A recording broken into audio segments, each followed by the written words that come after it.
I would almost think that they were older because sometimes when you put photographs in light for a long time, they tend to go, blander, like they lose their intensity, exposed to sun's rays, that sort of thing.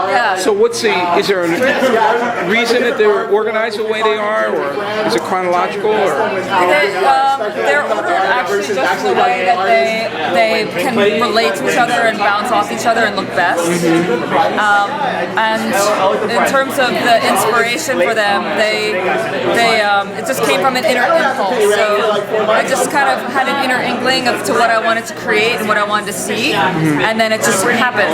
When I put these together, it was like, yes, that's it. That's what I want to see, and that's how these came together. Very personal. Definitely. Intersubjective activity. Are they all DC? They're actually out of and Virginia. And suburbs included. Yeah. Well, no, they're all the city actually, like towns. I say local towns and cities. High density area. Yeah. Okay. Now you can't really tell what's one versus the other, though, right?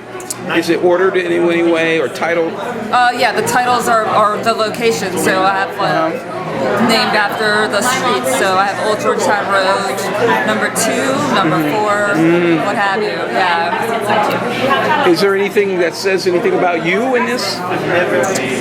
Not. I mean, just the sheet there. Okay, and we'll have to read that. Kristy, is this kind of a time capsule about you, or things that you see, although you're not in it? I wouldn't say that actually. I think that it's more of a discourse with myself about things I think about. For example, in this work, I touch upon transcendence and the transient.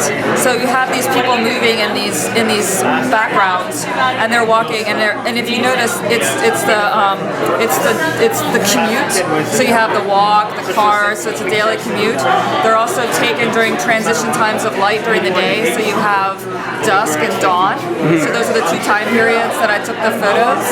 And then you have the intersplicing of the different fields. You have the inner of the restaurant and the outer of the people in the cars. So they're blending these 2 zones, if you will. Okay, now it's all making sense. Yeah. All right. So, because when I look at this, I can't really see necessarily what's in the foreground versus the background. It seems like there's a subject and then there's some kind of image that's overlaid, and it gives it a cloudy effect, almost like a dream. Exactly. And what's interesting about that is that I was pursuing the virtual world, or what physics call virtual reality. The exact plane where the material world meets the virtual world of quantum physics. So I wanted to capture that. So it's interesting that you have the inner and the outer and these depths of field in a very flat plane, which, is just a fun launching pad for exploring our universe and the way it was created.